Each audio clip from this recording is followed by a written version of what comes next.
This is the 6:30 CHED Afternoon News with Jaylen Nye and Mark Schultz on 6:30 CHED, Edmonton's breaking news and conversation station. 2:34. Beautiful day. 15 degrees. Perfect. Absolutely perfect. Could you ask for better? Yeah, maybe about 10 degrees more. 25? 20 to 25. 20 to 25? How about 18 to 20? Okay. Can we saw it off there? We're both redheads with fair skin, so I don't know. I couldn't any harder than that. I'm an uncomfortable human being. Do not like it that hot. You know where it's hot right now? Palm Springs. I imagine it's hot there right now for all kinds of different reasons. It's one of the hippest places these days to be, to move to, other than Brooklyn, I understand. Yeah. Or maybe equal to Brooklyn. Leonardo DiCaprio has just moved in down there. Bought my old place. Oh, did he? It was too hot. You couldn't stand it anywhere. It was too small for me. I had to get rid of it. Well, they are the pictures that has had Alberta talking for the past couple of days. The pictures of former Premier Allison Redford in Palm Springs, when many say she should be working in her constituency or showing up to work in the Ledge. The man that took those pictures and wrote an account about it in the National Post joins us from his home in Palm Springs this afternoon. Former Edmonton Journal columnist, now freelance journalist, Terry McConnell. Good afternoon, Terry. Good day. 15 degrees, eh? Do you miss it? No. Come on. I just Googled the temperature there. It says it's about 29 degrees this afternoon. It's a little warm. The air conditioning's running, but it's lovely in the morning, and it's lovely in the evening, and in the heat of the day, you get sensible and stay out of it. Terry, give us an idea how this all came about for you, because this isn't what your job really has ever been, to follow around people and take pictures. Oh, gosh, no. I mean, what mother raises her child to do that sort of thing, right?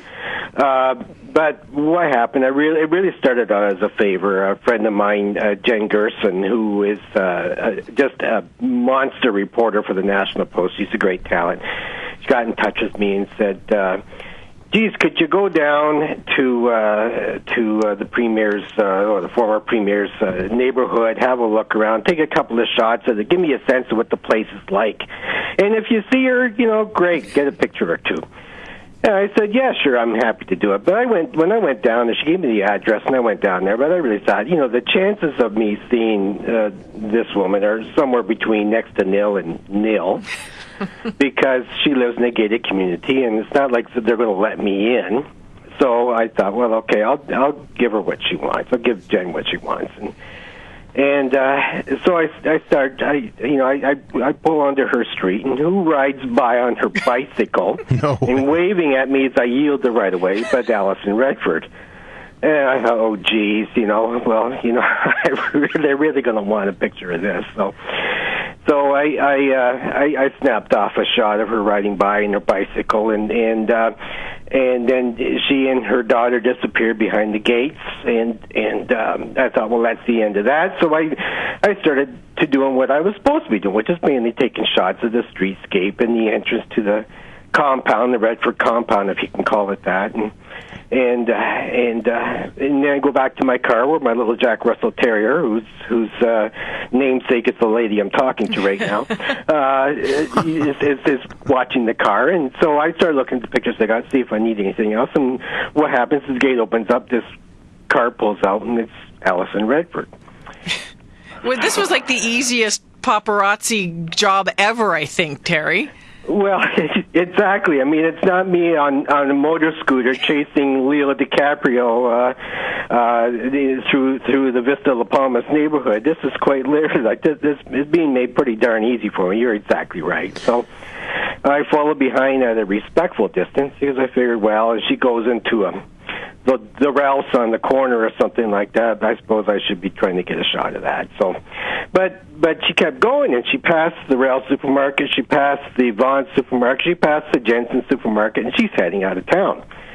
And I thought, well, I'm running out of gas, which is just, lesson number one. If you're going to be a paparazzo, be sure you got enough gas in the car, right? So I pull over at the Vaughn's, and I get some gas. And by this time, several minutes have passed, and I'm figuring, they're gone. She's headed down valley, then so be it.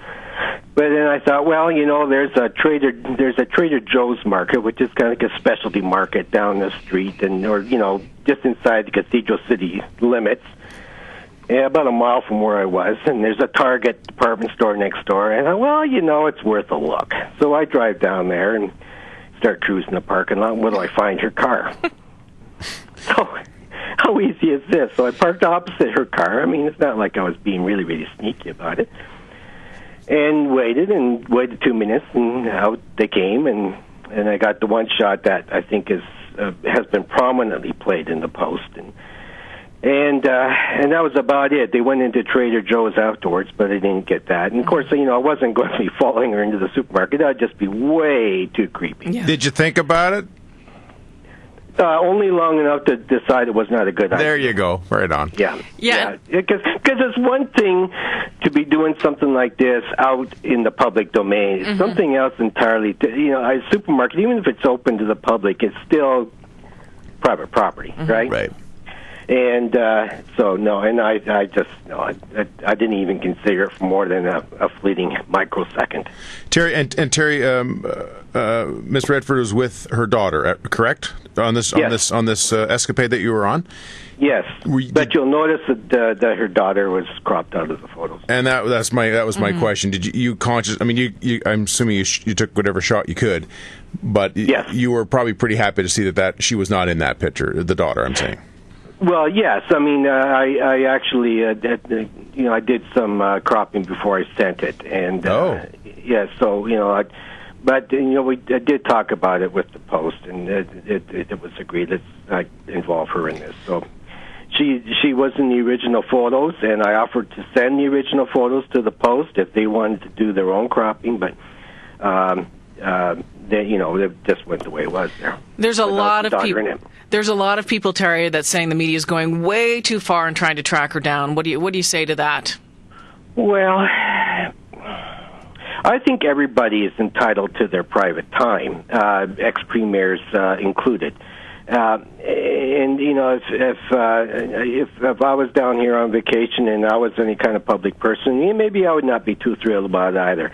And God knows I have no axe to grind with Miss Redford, but the point that was being made to me by Jen Gerson, and I quite agreed with it, was the fact that she was down there at a time when the legislature is in session, and she had asked for a special dispensation to be paid while she was down there, as if she was back in Edmonton, or even in her own writing, I suppose, and that they had respected that request. From what I understand, it's like $100 a day or something when the legislature's in session. From what I understand, the policy is if there's a situation of a bereavement or an illness or government business of some kind. So I think probably had she just taken the vacation time and the unpaid vacation time or whatever, I would suspect probably she wouldn't have been bothered very much by anybody.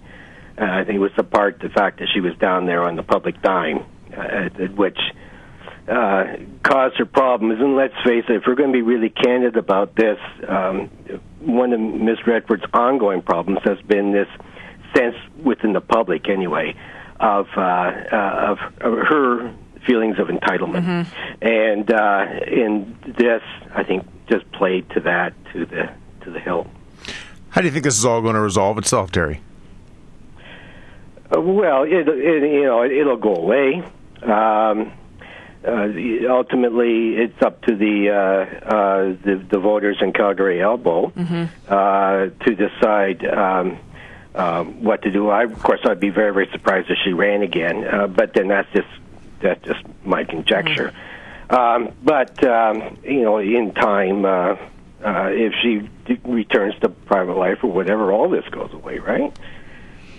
Are you a little worried about running into her at the supermarket now? What happens if you're getting ready to tee off and next up on the tee box is her, like... Honestly, that's pretty funny. But honestly, no. I would have no problem justifying. Aside from the fact that, as a friend of mine from college pointed out to me yesterday, a gig is a gig. Even aside from that, it was still the right thing to do. And she may not agree with it. She may not like it a whole lot. I don't think if I was in her shoes, I'd like it much either.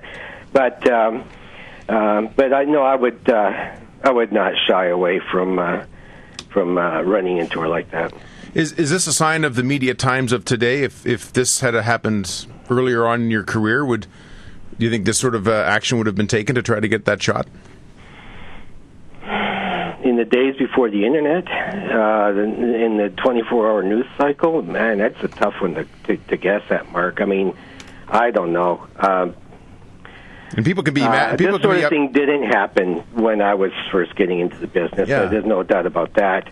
Because, and then there's the technology aside. I mean, just look at it from the point of view of, okay, if I'm down here and they say, get this shot for me. And I said, oh, okay. And so I go and do it. Now I got it on film, right? Yeah. Now what do I do with it? Well, then I put it on a plane or something, right? So they can fly it to Toronto, and then, then they develop it. And, you're talking 24, 36 hours. Mm-hmm. So it's just too different. Just too different. Terry McConnell, we're going to let you go enjoy the view from your patio at the nice, pretty flower bushes and the grapefruit tree that's growing right there, because I know you have one. Yes, I do. Yeah, exactly. Yeah. So what would it cost for someone for a shot of like DiCaprio or something like that? Do you have is there a list of prices out there somewhere? Oh God, I don't even know. I guess you're tight for time, but I don't even know what they would. What they even pay for this sort of thing, and when I was talking to Jen Gerson about it, she says, I don't even know what they pay. And I says, well, I didn't exactly take it for the money. I mean, pay me whatever you pay people, but I did it as a favor as much as anything. So, have you seen DiCaprio yet? No, I haven't. Although I have spoken to one fellow who has, because his house overlooks. DiCaprio bought Dinah Shore's old place, right? Mm-hmm. So, and it's up in the slope of the mountain, and it's relatively accessible if you drive around you can't pull into his driveway type of thing, but he's certainly available to the neighbors, as most of these people are. Barry Manilow, I remember another friend of mine from Vancouver Island was down here last year, and the place they rented was across the street from Barry Manilow's place, and I'd often see him out on his patio. So there you go. There you go. Terry, thanks a lot for doing this. Oh, you're welcome, Jaylyn and Mark. It's good to chat with both of you. All the best, Terry. Take good care, sir. Thank you. Take it easy Bye-bye. now. You're listening to the 630 CHED Afternoon News with Jaylyn Nye and Mark Schultz on 630 CHED, Edmonton's breaking news and conversation station. 2:51. Thanks to Terry McConnell for taking the time to chat with us from Palm Springs. I've never been. I'd love to see that part of the world. I bet it's spectacular. Well, there's lots of palm trees, and the rocks are all kind of really red. Terry and I spent time down there together doing our book on Peter Pocklington a few years back. Okay, So right. That's how I ended up getting to know Peter and Terry way back when. But it's very warm down there. This is too warm for me. Too warm for this guy.